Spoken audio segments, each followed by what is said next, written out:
Assalamualaikum warahmatullahi wabarakatuh. Perkenalkan, nama saya Masina Stefanca dengan NIM 230304018. Ingin mempresentasikan tentang pengertian geomorfologi untuk memenuhi tugas UTS geomorfologi. Pertama, apa itu geomorfologi?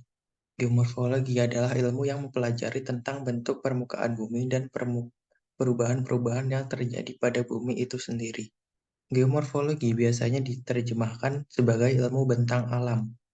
Mula-mula, orang memakai kata fisiografi untuk ilmu yang mempelajari tentang ilmu bumi ini.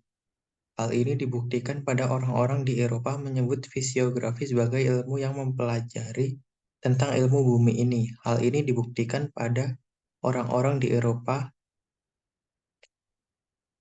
yang menyebut fisiografi sebagai ilmu yang mempelajari rangkuman tentang iklim, meteorologi, oceanografi, dan geografi. Akan tetapi, orang terutama di Amerika tidak begitu sependapat untuk memakai kata ini dalam bidang ilmu yang hanya mempelajari ilmu bumi saja dan lebih erat hubungannya dengan geologi.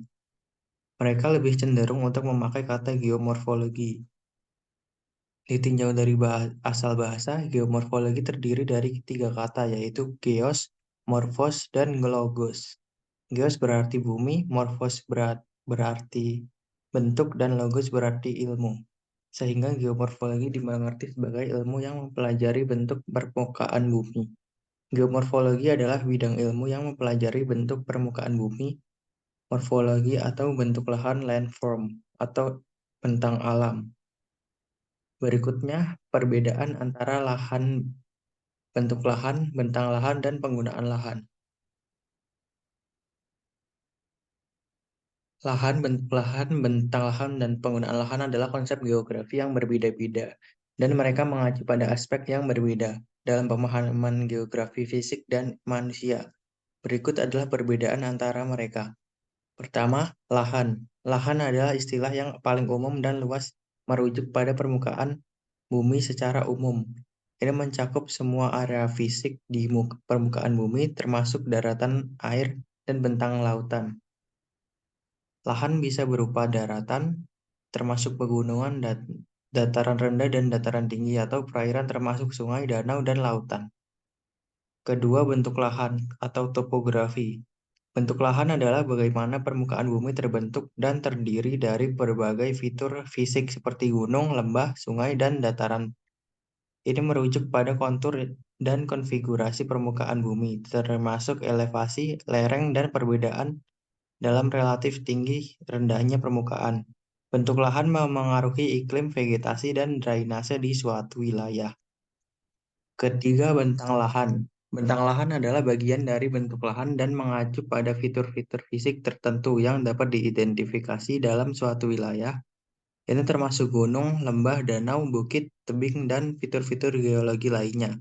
Bentang lahan adalah hasil dari proses geologi seperti erosi, sedimentasi, dan aktivitas vulkanik.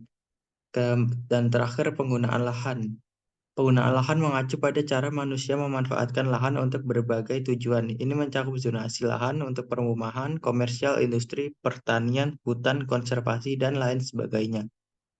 Penggunaan lahan adalah refleksi dari interaksi manusia dengan lingkungan dan mempengaruhi pola pemukiman, pertumbuhan, ekonomi, dan lingkungan.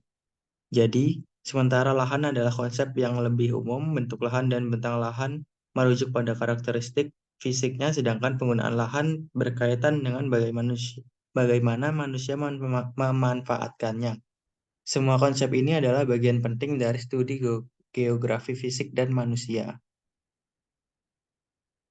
Berikutnya ada contoh bentuk lahan vulkanik.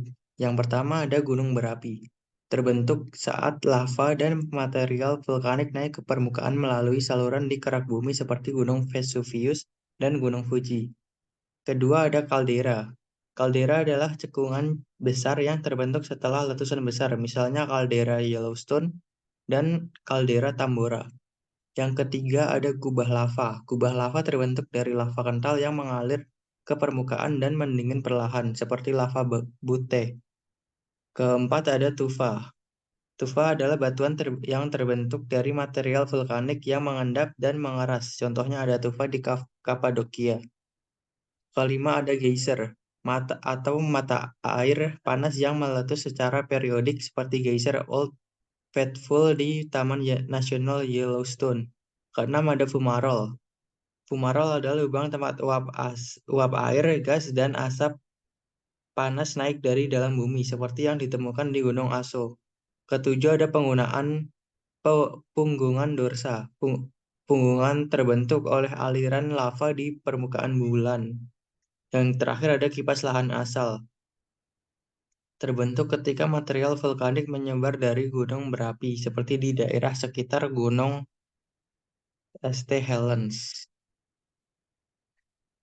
Selanjutnya, perbedaan antara lipatan dan patahan. Lipatan adalah suatu bentuk deformasi batuan yang disebabkan oleh tekanan lateral atau gesekan antara dua lapisan batuan yang saling bertolak belakang. Akibat dari tekanan ini, batuan akan melengkung dan membentuk lipatan. Lipatan ini dapat berupa lipatan simetris atau asimetris tergantung pada seberapa besar tekanan yang diterapkan pada batuan. Lipatan simetris terjadi ketika tekanan terhadap batuan merata dari semua arah. Sedangkan lipatan asimetris terjadi ketika tekanan lebih besar pada satu sisi batuan daripada sisi lainnya. Patahan. Yang kedua ada patahan di sisi lain adalah suatu bentuk deformasi batuan yang disebabkan oleh pergerakan dua lapisan batuan yang saling bergeser atau bergeser terpisah. Patahan terjadi ketika tekanan yang diterapkan pada batuan lebih besar daripada kekuatan batuan itu sendiri, sehingga menyebabkan pecah atau terpisah. Patahan ini dapat berupa patahan normal, patahan reverse, atau patahan sideway, tergantung pada arah pergerakan batuan. Selanjutnya ada contoh bentuk lahan struktural. Pertama, ada pegunungan. Pegunungan adalah salah satu contoh paling jelas dari bentuk lahan struktural. Mereka terbentuk ketika lapisan batuan diangkat dan lipatan terbentuk karena tekanan lateral yang besar akibat pergerakan lempeng tektonik. Dataran yang kedua ada dataran tinggi atau plateau. Dataran tinggi adalah dataran yang ditinggikan secara signifikan di atas dataran sekitarnya. Mereka terbentuk Mereka terbentuk akibat angkatan tektonik dan bisa memiliki permukaan yang cukup datar. Contoh dataran tinggi termasuk dataran tinggi Colorado di Amerika Serikat. Ketiga ada lembah atau valley. Lembah adalah depresi dalam permukaan bumi yang sering terbentuk sebagai akibat dari patahan geologis. Patahan dapat membuat lapisan batuan yang berdekatan bergerak ke arah yang berlawanan, menciptakan lembah. Contoh lembah termasuk lembah San Andreas di California. Ke Keempat ada pegunungan berderet. Pegunungan berderet adalah sekelompok pegunungan yang terletak berdampingan dan seringkali memiliki pola paralel. Mereka terbentuk akibat pergerakan lapisan batuan secara berkelompok. Contoh pegunungan berderet adalah pegunungan Rocky di Amerika Utara. Depresi struktural. Depresi struktural adalah cekungan yang terbentuk akibat penurunan blok batuan di antara lipatan dan patahan. Mereka seringkali menjadi tempat akumulasi endapan seperti sedimen dan air. Contoh depresi struktural termasuk cekungan Mississippi di Amerika Serikat. Garisan patahan atau fault lines. Garisan patahan adalah zona di mana batuan telah retak dan bergeser akibat tekanan tektonik. Garisan patahan dapat menciptakan topografi yang unik dan sering menjadi tempat letusan gempa bumi.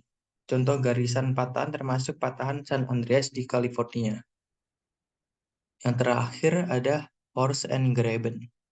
Horse adalah blok batuan yang diangkat di antara dua patahan, sementara graben adalah depresi yang terbentuk di antara dua patahan yang berdekatan. Contoh horse dan graben dapat ditemukan di Basin dan Range Province di Amerika Serikat. Bentuk-bentuk lahan struktural ini merupakan contoh bagaimana pergerakan dan deformasi lapisan batuan bawah permukaan bumi dapat menciptakan beragam fitur geografis yang menarik dan beraneka ragam di seluruh dunia. Terima kasih atas waktunya. Wassalamualaikum warahmatullahi wabarakatuh.